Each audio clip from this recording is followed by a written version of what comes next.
जो एक माहौल बना हुआ राजनीति का, खास तौर से इंदौर में जिस तरीके से अक्षय बम का जो घटनाक्रम हुआ है, उसके बारे में आप क्या सोचते हैं? आपराधिक प्रवृत्तियों को अपने जीवन में अपना करके चलने वाले लोग जब राजनीति में प्रवेश करते हैं तो उनके चरित्र की संदिग्धता पर उंगलियां उठना स्वाभाविक है, और उस स्वाभाविकता को कुछ लोग अपने निजी लाभ के लिए उठा देते। किंतु अभी तक का जो इतिहास रहा है भाजपा का और जनसंघ का, खास तौर से जो मोदी जी की भाजपा है और जो अटल जी की भाजपा की परिकल्पना थी, जो उनकी अवधारणा थी, उस दोनों में क्या आप अंदर पाते हैं कि ये उस परिकल्पना से ये सब चीजें मेल खाती है? देखिए, कुल मिलाकर के अटल जी की जो भारतीय जनता पार्टी थी उसके अंतर्गत जो था नैतिकता का वातावरण था। उस नैतिकता का वातावरण इस बात की सिद्धि करता है कि एक वोट को खरीद लेने पर अगर सरकार निरूपित हो सकती थी तो भी अटल बिहारी वाजपेयी ने उस एक वोट को खरीदना अनुचित मान करके सरकार को ठुकरा दिया था। और यहाँ पर एक वोट के कारण ये दृश्य हमारे सामने देखने को मिला जो भ्रष्टाचार निरूपित करता। नहीं तो पर ऐसी कौन सी ऐसी जरूरत पड़ गई? इंदौर में वैसे ही जीते हुए थे शंकर लालवानी, भाजपा के जो प्रत्याशी हैं, उनके लिए तो बहुत आसान सा रास्ता था। जो मार्केट की जो एक आम चर्चाओं में 7 लाख वोट, 8 लाख वोट से जिनको जीता है वो घोषित किया जा रहा है। वहां पे ये सब जो ये एपिसोड है, इसकी क्या ऐसी जरूरत पड़ गई है? अपनी अहमियत बताने के लिए, अपने आप की श्रेष्ठता को काबिज करने के लिए कि हम संगठन के लिए हमारा जो सोच है वो बिल्कुल निष्कंटक करने की भावना के लिए इस तरीके के एपिसोड तैयार किए जाते हैं और किए गए। और जब सामने वाले के बीच में कहीं ना कोई कमियां दिखाई देंगे तो उन कमियों का लाभ उठाने के लिए ये माध्यम हो जाता है। नहीं, आप जो कह रहे हैं वो ठीक है, मैं मान रहा हूँ, और शहर में चर्चा भी इसी बात की है कि उनमें कोई कमी बेसी होगी, किंतु वो जो मौखिक रूप से खुद अक्षय बम अपने लोगों के बीच में ये बातें करते हैं कि ये सब पूर्व नियोजित था और मैं भाजपा ही ज्वाइन करना चाहता था, किंतु मैं एक ऐसे स्तर पे आके करना चाहता था कि पूरे देश में उसका हल्ला हो, इको हो और हर इंसान मुझे जानने लगे। और यही वजह है कि आज नड्डा जी बोले सीधे मुझसे बात करते हैं, सीएम बोले, और जिस पूरी घटनाक्रम का जो श्रेय दे रहे हैं वो भाजपा को, स्थानीय नेताओं के साथ साथ मुख्यमंत्री को दे रहे हैं कि मेरा ये सब प्रायोजित था, पहले से ही था और मैं उस तरीके से ही कांग्रेस को छोड़ के आना चाहता था। तो ये सब जो संकेत हैं, ये सब बातें हैं, क्या वो भाजपा की चरित्र के साथ, भाजपा की सोच के साथ, विचारधारा के साथ ये सब मेल खाती है क्या? कभी मेल नहीं खाती। और ये जो आप बातें उनके द्वारा कही जा रही हैं ये सब आफ्टर थॉट है। घटना घटने के पश्चात अपने आप को सदाचारी निरूपित करने के लिए अपनी भावनाओं का उद्घोष कर रहा है। अगर भारतीय जनता पार्टी में जाने की इच्छा थी तो भारतीय जनता पार्टी से टिकट मांगता, नहीं देती भारतीय जनता पार्टी तो अलग बात होती। जब तुमने मांगा ही नहीं, टिकट नहीं दिया और तू कांग्रेस के प्लेटफॉर्म से उलट करके मैदान को पकड़ करके प्रत्याशी के रूप में समाज के सामने प्रस्तुत हुआ, उसके बाद तेरी खमियां को ही परिलक्षित करते हुए लोग हमलावर हुए।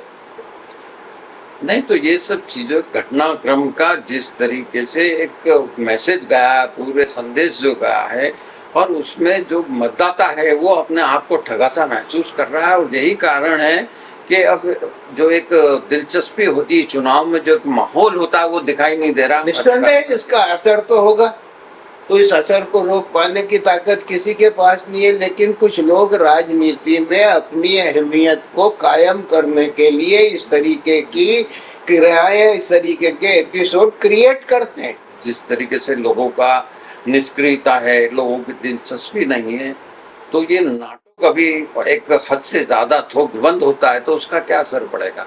निस्संदेह असर पड़ेगा। कांग्रेस के लोग जो है असहाय महसूस कर रहे हैं, अपाहिज महसूस कर रहे हैं। उनके पास रणभूमि में हथियार तो उनके पास थे, लेकिन उनका उपयोग करने का समय नहीं मिला। अब उनके पास अगर कोई हथियार बचा है तो वो नोटा। ये तो लोकतंत्र के लिए खतरा नहीं है क्या? पूरी लोकतंत्र की ही हत्या का उपक्रम है ये। और इसको करने वाले लोग जो है वो सब राजनीति में, और ऐसी राजनीति में जो शुद्धता की 100% शुद्धता की घोषणा करते हैं। इसी मामले में एक बहुत छोटा सा एक उदाहरण मैं इसलिए देना चाहूंगा कि इसके ऊपर जो एक आपराधिक मुकदमा दर्ज हुआ, उस आपराधिक मुकदमे में 17 साल के बाद बिना ट्रायल चले उस प्रकरण में 307 का इजाफा कर दिया जाता है। तो ये क्या एक निस्संदेह परिलक्षित ही हो रहा है, दिख ही रहा है। 307 लगाने तक की बात जो है मैदान में आ गई। अखबारों ने लिखा कि राजनीति में दुराभिसंधि करने वाले भाजपा के लोगों ने जो है उसको 307 तक ले जाने की बात करी। नहीं, वो लेना जाने के बाद ठीक है, पर 17 साल बाद जिसका ट्रायल तक न चला हो और उसमें अचानक ही फिर 307 लगती है, तो ये कहीं प्रेशर, राजनीतिक प्रेशर रहा। निस्संदेह राजनीतिक प्रेशर है, जो स्पष्ट दिखाई दे रहा है। और राजनीतिक प्रेशर था जिसका परिणाम भोग ही रहा है वो। तो आज आप इस मंच के माध्यम से भाजपा के खास तौर से इस पार्टी को क्या एक संदेश देना चाहेंगे, या इंदौर की जनता को क्या संदेश?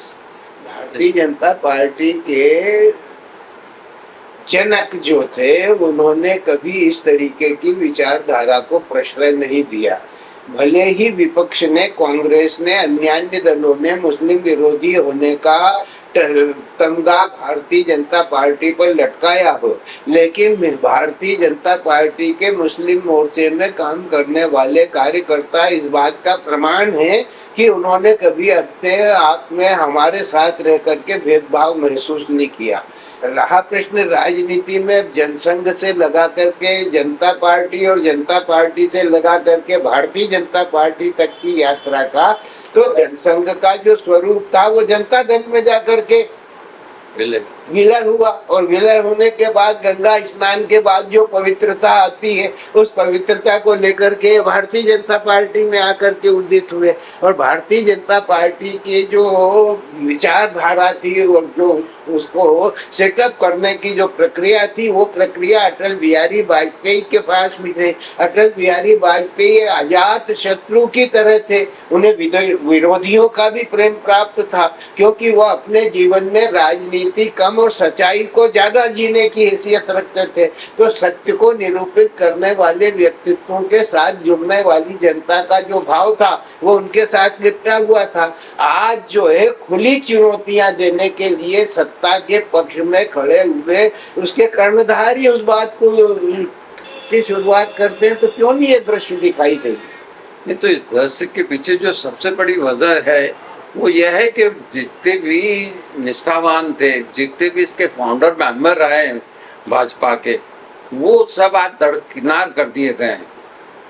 उसके परिणाम भी देखने को मिल रहे हैं इनको। ये जो उच्छृंखलताएं निकल करके आ रही हैं, उन्हें बार बार चेतावनी दिए जाने के बात की जा रही है। अपने आप को व्यवस्थित करने की राजनीति का ये एक तेवर है कि उम्र का बंधन डाल देना। उम्र का बंधन डाल करके इस उम्र तक के लोग ही हमारे साथ में आएंगे, इस उम्र तक के लोग जो है चुनाव में सक्रिय रूप से भागीदारी करेंगे। मतलब अपने से कम समझ लोगों पर अपनी बादशाहत काबिज करने के लिए इस तरीके की रीति नीति लाते। तो ये सब कुल मिला के जो भी घटनाक्रम, जिससे भी ये अभी का एक सिनेरियो बन रहा है, उसे कि ये मैसेज नहीं जाता है कि भारत विपक्ष मुक्त चाहता है। ऐसी भावना अभी अभी लोक जीवन में आकर के प्रकटीकरण हुआ उसका, लोक जीवन में, कि ये भारतीय जनता पार्टी ये चाहता है कि विरोध समाप्त हो जाए और हम ही राज्य करें। उसके ये दृश्य भी दिखाई दे रहे हैं।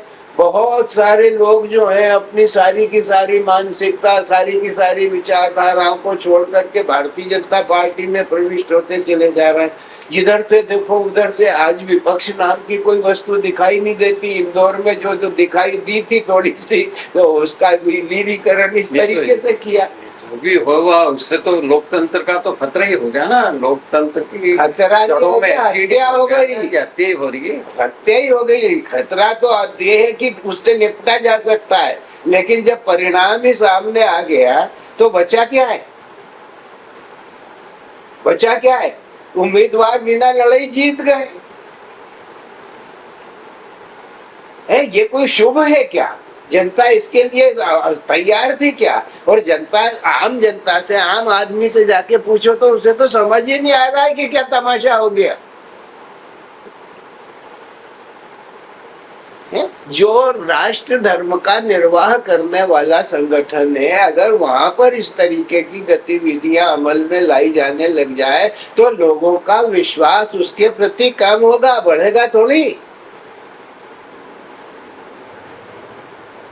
तो अभी जो है लोकसभा का चुनाव, इसमें आप क्या नजर आता है तो भारतीय जनता पार्टी की क्या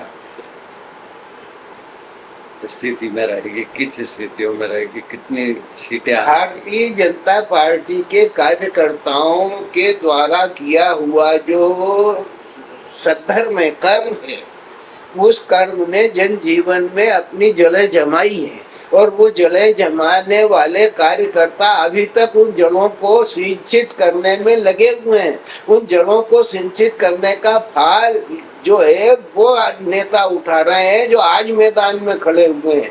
जिन लोगों ने पेड़ लगाए, बीज बोए, वो आज भी उसी स्थिति में उसकी रखवाली कर रहे हैं। और उससे पैदा होने वाले जो अन्य कार्यकर्ता है वो मुझे पता। तो जो जड़ें हैं तो वो तो फिर किस तरीके से हाल बेहाल हो जाएगी ना। नहीं, जड़ें जो है जिस दिन संकुचित होना शुरू हो गए तो पेड़ सूखेगा। बिल्कुल। और ये जो जड़ काटने का काम प्रारंभ किया जा रहा है, तो ये जड़ें कटेंगी तो अपने आप पेड़ सूखेगा। और बिना किसी नीति, रीति और विचार को धारण किए हुए बहुत सारे लोगों को ग्रहण कर लेना, जो आपकी पार्टी में आकर के आपकी पार्टी में आकर के समाहित हो रहे हैं, उन्होंने आपकी पंच निष्ठाएं देखी हैं क्या? उन्होंने आपके जीवन की विचारधारा को अध्ययन किया है क्या? आप उस आचरण की अपेक्षा करते हैं जो आप संघ के कार्यकर्ता से करते हैं, भाजपा के कार्यकर्ता से करते हैं? वो आगंतुक कार्यकर्ता को प्रशिक्षण की जरूरत है या नहीं है कि केवल प्रवाह में आकर के वो आपके हो गए? भाव में क्या, वो तो एक जो धारा बना हुआ है, हर एक आने वाला यही कहता है मैं तो सनातन धर्म की रक्षा के लिए, उसके बढ़ावे के लिए आ रहा हूँ। बस सनातन धर्म ने कभी नहीं कहा आकर के कि तू मुझे स्वीकार कर ले। सनातन धर्म जो है शुद्ध सनातन वैदिकता को लेकर के चलने वाला धर्म है। उसकी अपनी सनातनता पर किसी को कोई संदेह नहीं हो सकता। अब सनातन के नाम पर राजनीति करने लग जाओ, तुम मंदिरों के नाम पर राजनीति करने लग जाओ, तो मंदिर और सनातन के नाम पर की जाने वाली राजनीति का प्रभाव जनजीवन पर ही तो पड़ेगा। और जनजीवन में पढ़ने वाला तुमसे जुटे हुए लोग तुम्हारे साथ होंगे। और जो लोग तुम्हारे विरोध में, विपक्ष में हैं, उन लोगों को तुम धर्म विरोधी निरूपित करोगे कि इन धर्म से। अब उन्होंने राम जी का आदेश नहीं माना कांग्रेस ने। यही बात हो रही है कि कांग्रेस ने राम जी का न्योता दिया। राम जी न्योता देने आए थे? राम जी तुम्हारे हैं या राम जी सबके हैं? राम घटघटवासी हैं या केवल मूर्ति निवासी हैं? राजनीति में एक मूर्ति को लेकर के जो संघर्ष हुआ, 3 गुंबद गिरे, मस्जिद गिरी, मस्जिद के बाद वहां पर आपने राम मंदिर का निर्माण कर लिया। राम मंदिर का निर्माण, राम के राज्य में सभी सुखी थे। राम के राज्य में बैर की भावना ही नहीं था, दंड दिया ही नहीं जाता था। तुम राम राज्य की परिकल्पना लेकर के चल रहे हैं, तो राम राज्य की परिकल्पना इस तरीके से सार्थक होती है क्या, साकार होती है? हाँ, विभीषण जरूर लगते हैं उसमें। ये जो 2024 का चुनाव है, उसके बाद अभी भी निश्चित है कि भाजपा की सरकार बन रही है। तो उसका जो एक वापस जो एक भारत, नया भारत की जो कल्पना की जा रही है, उसमें ये सब चीजें कहीं समाहित रहेगी क्या? समाहित है, समाहित है। एक महाकाल भगवान का मंदिर था, लोग जाते थे, श्रद्धा से जाते थे। सारे तीर्थ करो और महाकाल के दर्शन नहीं करो तो फल नहीं मिलता था। अब उस महाकाल मंदिर के साइड में भी एक नया उपक्रम स्थापित कर दिया, काशी विश्वनाथ के साइड में भी एक नया उपक्रम स्थापित कर दिया। तो धर्म की भावना को केश करने का काम हो रहा। और ये आदमी जो है राम के नाम पर वोट दे रहा है, राम के नाम पर वोट दे रहा है। राम के लिए लड़ना हमारा धर्म है, राम हमारी आत्मा है, हमारी पहचान है। नहीं, जब ऐसे ही सब कुछ है तो ये जितना इसके प्रतिशत जो घटा हुआ है वोटिंग का, उसकी क्या वजह है जो लोगों में एक निरस्ता आ रही है चुनाव के प्रति? यही वजह है जो मैं बता रहा हूँ। लोग समझ रहे हैं, लोग समझ रहे हैं कि हम कहीं ना कहीं ठगे जा रहे हैं। लोगों की जो समझ डेवलप हो गई, वो समझ रहे हैं कि ये राम थोड़ी आ रहे हैं हमारे यहाँ पर है। जो राम को लाए हैं हम उनको लाएंगे। तो राम को कौन लाए? दशरथ लाए थे राम को। अब एक स्थान पर राजनीतिक लड़ाई लड़ करके उसकी सच्चाई को निरूपित करने में कामयाब हुए। उसमें कोर्ट का भी डिसीजन है और कोर्ट की उस डिसीजन के परिणाम स्वरूप राम मंदिर बनकर के तैयार हो गया है। बिना कोर्ट के डिसीजन के आप राम ला सकते थे क्या? आप तो प्रयत्न नहीं कर रहे थे, है? तो इस सफलता को केवल आप अपनी सफलता माने, उसमें जनता का सहयोग नहीं है क्या? पूरे देश की जनता का सहयोग है। अडवाणी जी के रथ के पीछे चलने वाले भारतवर्ष के नागरिक ही थे, केवल कार्यकर्ता थे क्या भाजपा के? और अगर केवल भाजपा के कार्यकर्ता होते तो नागरिकों का सहयोग मिलता क्या? नागरिकों के अंतर मन की जो श्रद्धा भावना थी, उस श्रद्धा के पुष्प चल गए राम चरणारविंद में। तो जी इस तरीके से जो एक माहौल बनता जा रहा है और दूरियां जो बनती जा रही है संप्रदायों में, तो इसके परिणाम तो ऐसा लगता है निकट भविष्य में बहुत गंभीर होना चाहिए। ये विचारणीय प्रश्न है। क्रिया से प्रतिक्रिया का जन्म होता है, इस क्रिया से प्रतिक्रिया का जन्म होगा।